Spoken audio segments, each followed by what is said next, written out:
Muy buenas tardes, doctora Malena Contreras.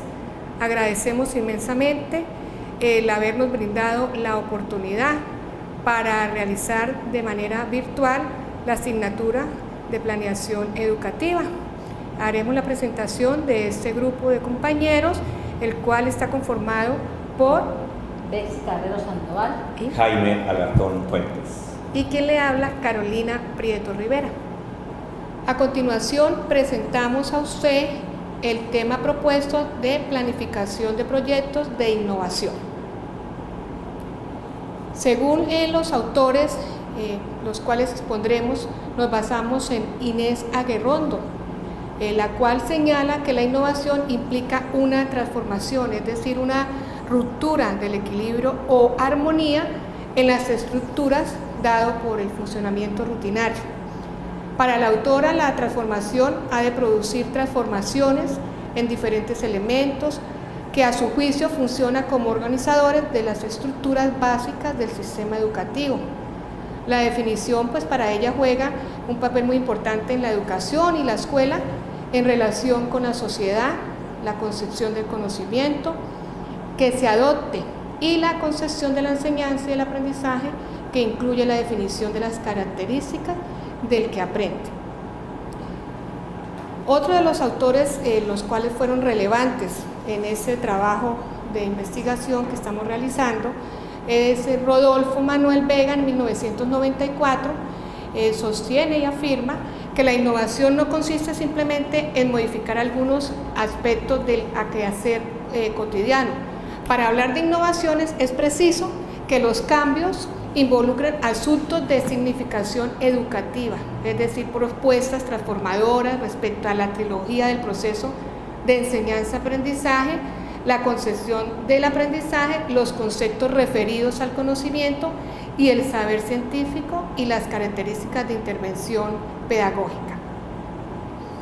Asimismo, tenemos dos grandes autores, en su parte Francisco Invermont en 1996, que afirma que la innovación educativa es la actitud y es el proceso de indagación de nuevas ideas, propuestas y aportaciones efectuadas de manera colectiva para la solución de situaciones problemáticas de la práctica, lo que comportará un cambio en los contextos y en la práctica institucional de la educación.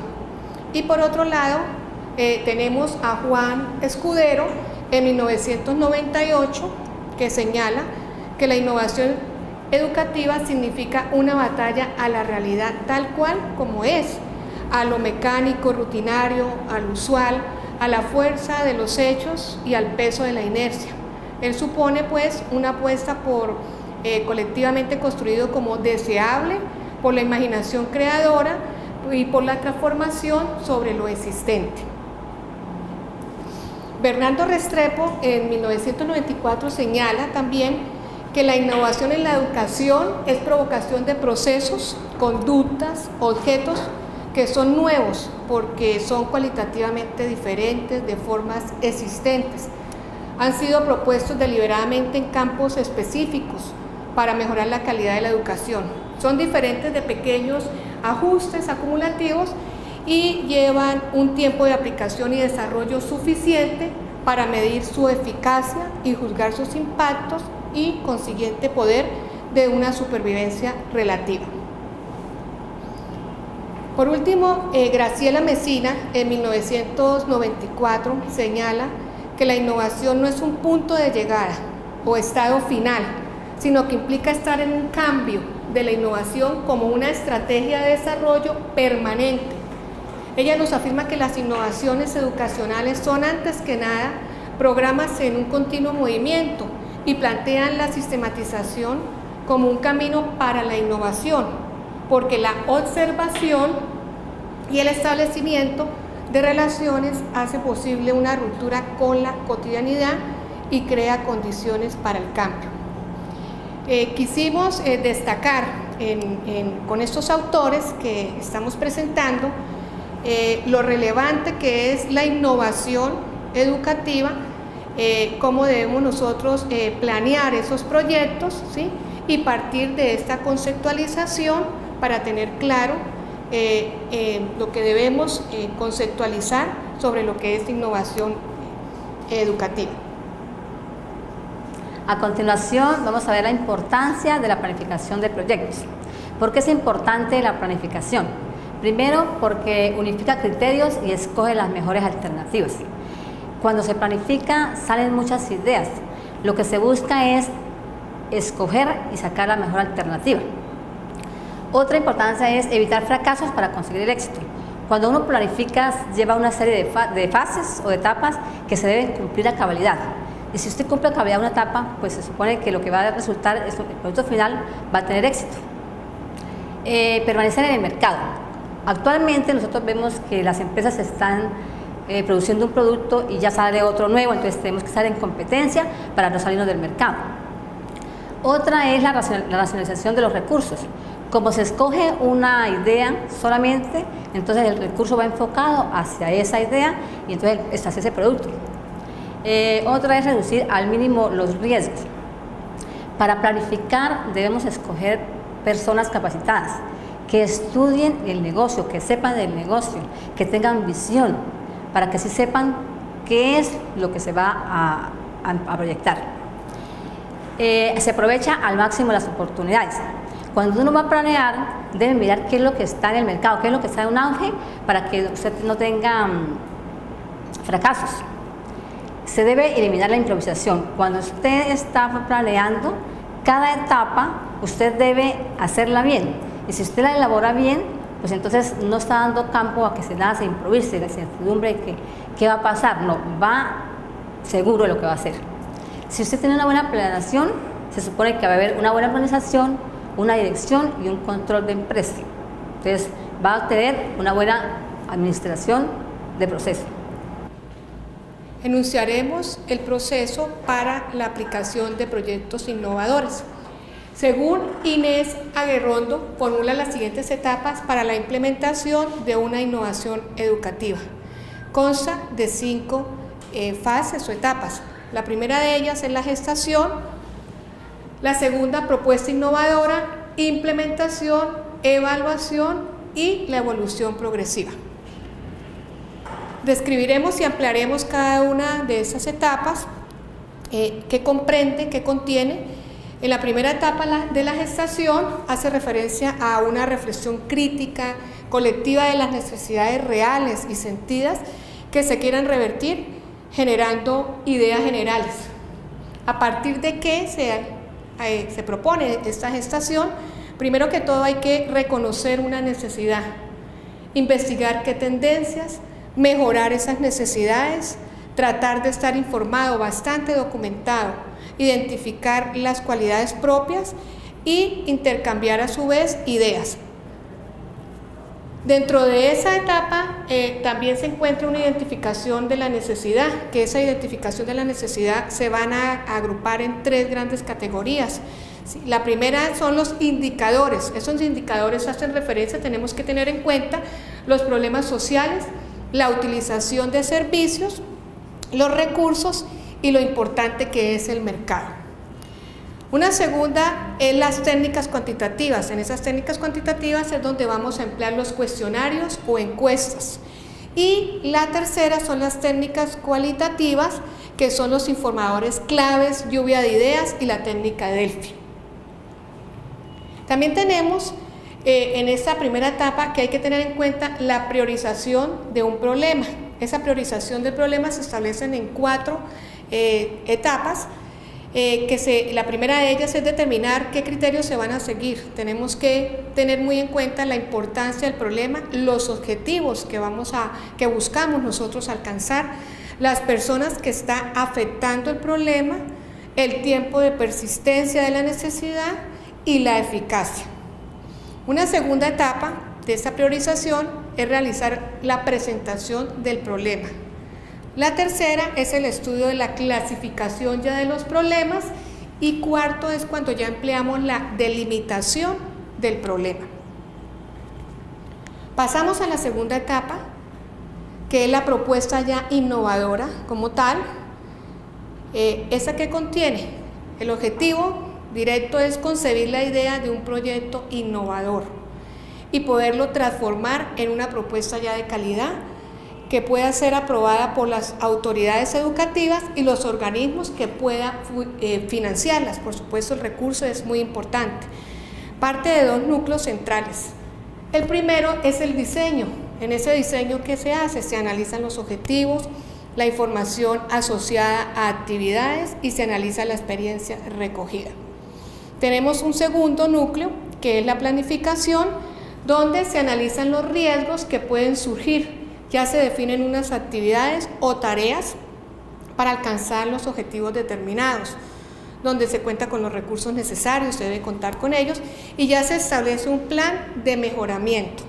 Entre estos 2 núcleos centrales que apreciamos acá, tenemos una meta principal que debe establecerse. Esa meta principal debe tener una coherencia entre que debemos cuestionarnos, preguntarnos qué hacer, por qué hacerlo, cómo hacerlo, con qué hacerlo y con qué hacerlo. A su vez, esta etapa se divide en unas subetapas, donde debemos, en la primera subetapa, identificar las variables, que es la base para la redacción de los objetivos y para la propuesta innovadora. Una segunda subetapa tenemos el planteamiento y definición de los objetivos. Ya se clasifican los objetivos en generales y en específicos, ¿sí? Dependiendo de las actividades propuestas que vamos a generar. Un tercer planteamiento de actividades va relacionado con los objetivos específicos. Deben estar organizadas las actividades dentro de un calendario, al igual que establecer un cronograma. El tiempo debe ser manejado a través de este cronograma para no desfasarnos de ese planteamiento de las actividades y que ellas lleven a cumplirse a su cabalidad dentro de un tiempo determinado. Por último, la subetapa es el recurso humano y materiales. Para cada actividad establecida en la planificación hay que establecer los recursos, la cantidad de tiempo, los equipos, los medios de producción y por supuesto un presupuesto para no desfasarse, ¿sí?, de esa parte económica que incluye el proyecto que se va a desarrollar.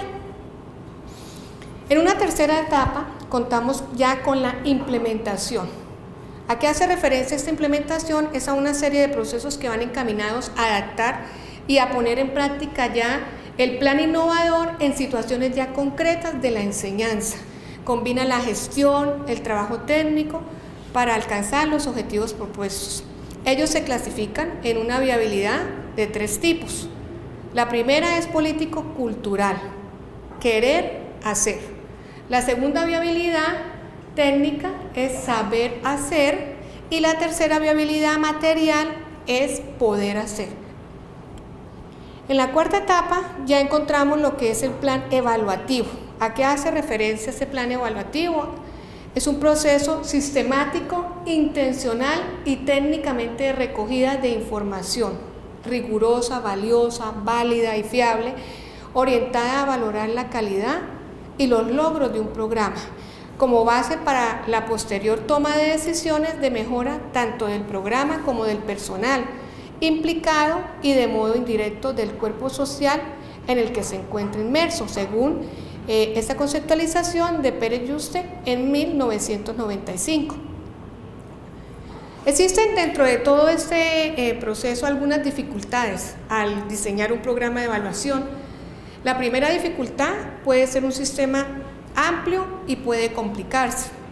La segunda de las dificultades que puede presentarse es que la medida de las variables puede presentar dificultad en la recogida de los datos. La tercera son limitaciones ya de presupuesto que impide el estudio de la población en su totalidad, reduciéndose a unas pequeñas muestras. Y por último tenemos el cómo se lleva a cabo cada actividad que está influida por un contexto. Dentro de eso hay un argumento relevante que quise plasmarlo en esta diapositiva. El análisis de la evaluación en la innovación puede ser un elemento de mejora en la calidad educativa. Hay una continuidad en esto. Llegando ya a nuestra quinta y última etapa, tenemos la evolución progresiva. Esta es una etapa de conexión y de anclaje en la que se toman unas rutas que se pueden dar en tres procesos, que son la consolidación. En esa consolidación es donde la innovación se afianza y se enriquece.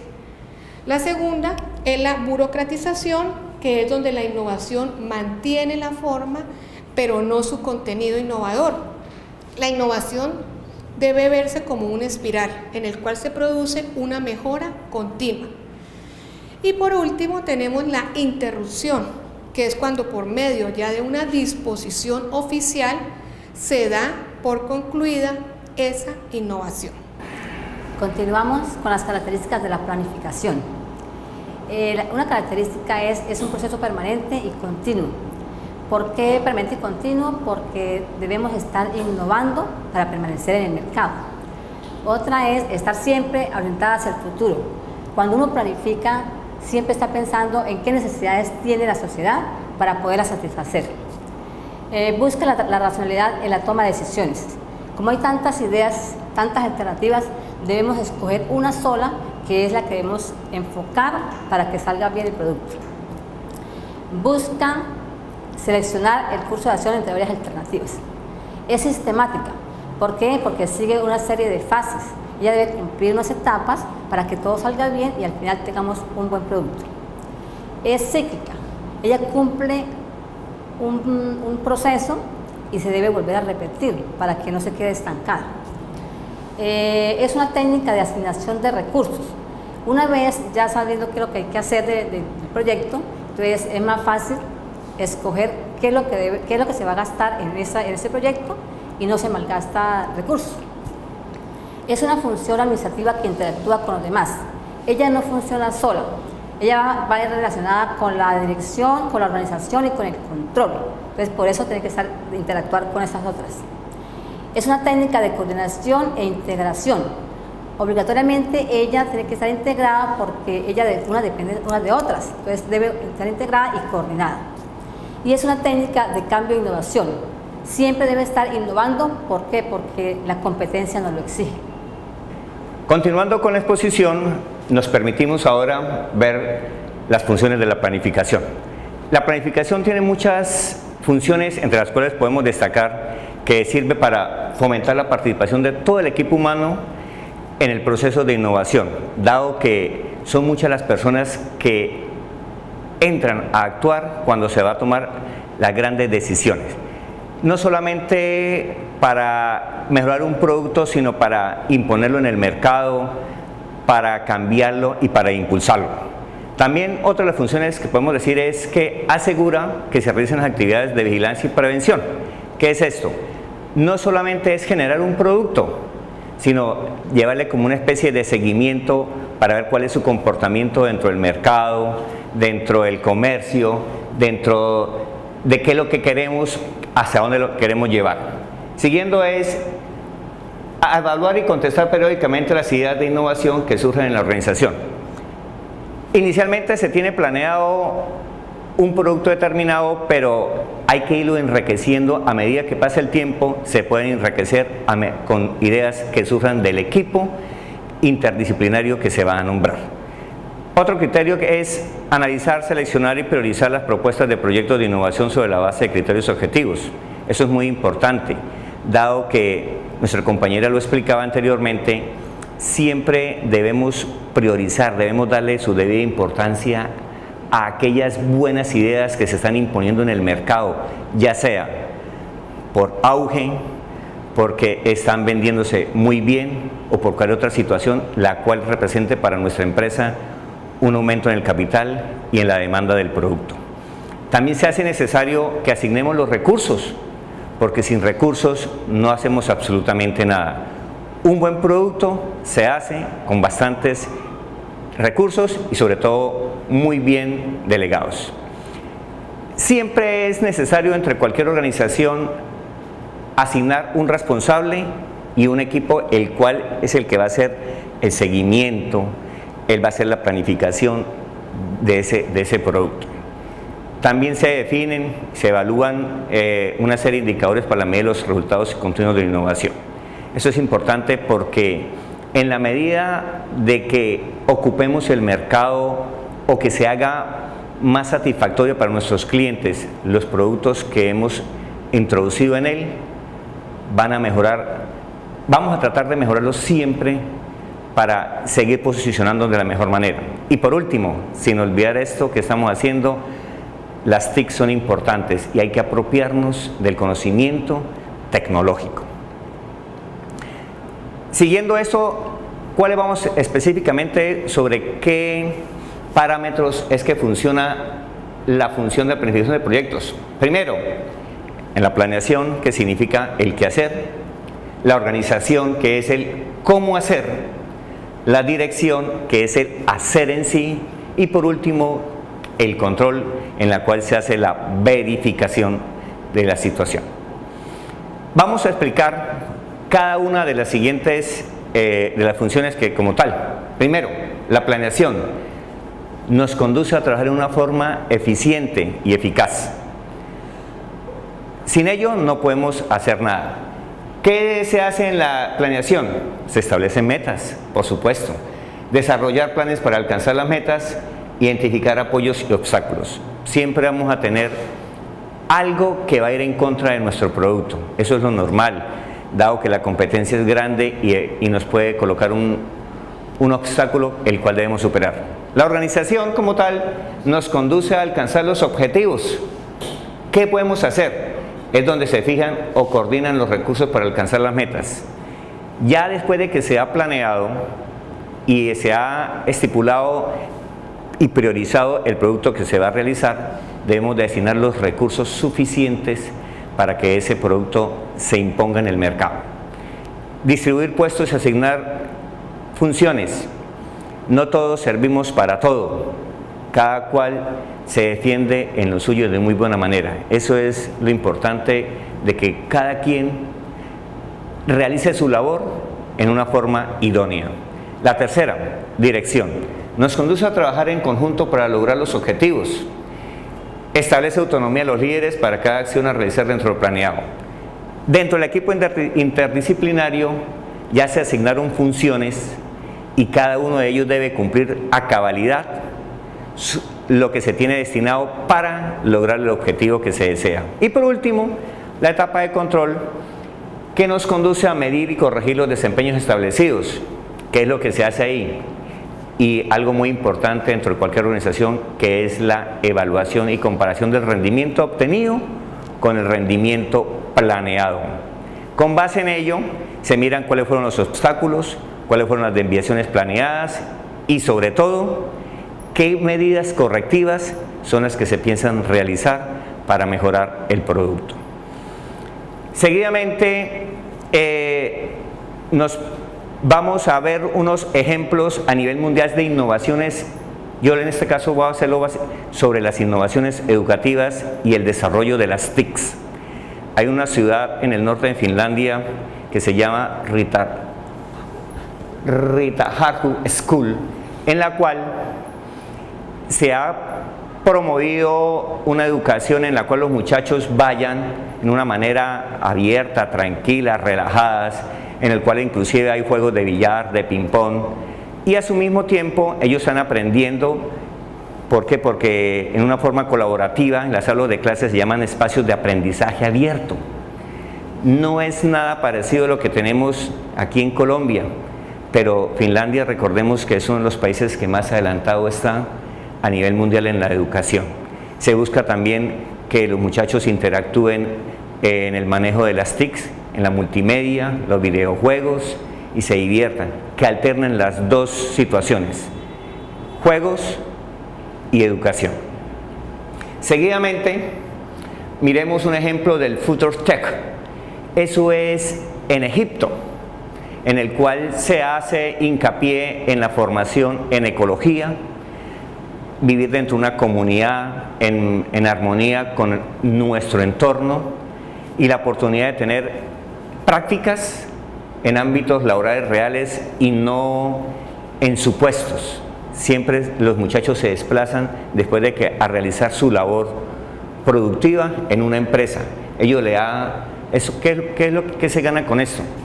Que el muchacho afiance sus conocimientos y puede ser una persona que se desempeñe mejor en el día de mañana, siempre apoyados en la tecnología.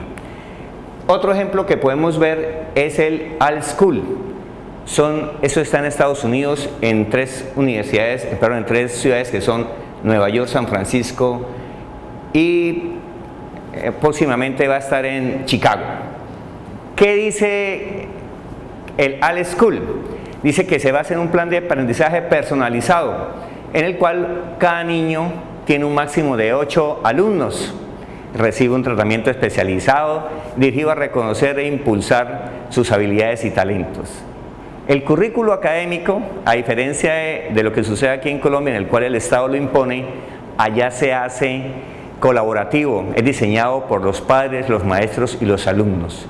Ellos avanzan en la medida de que ellos quieran y sobre todo en las materias que ellos puedan.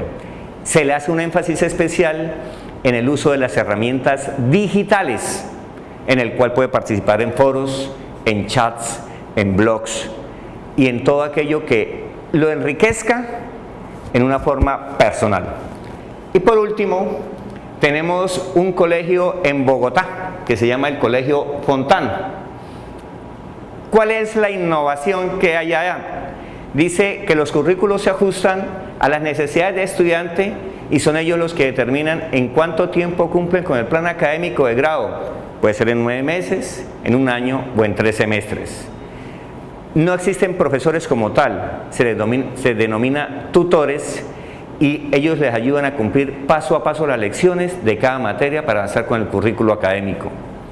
La información que necesitan los estudiantes, como en cada una de las materias, como los planes, calendarios, fechas de evaluación y todo lo demás, está contenido en una plataforma virtual en la cual ellos pueden acceder fácilmente.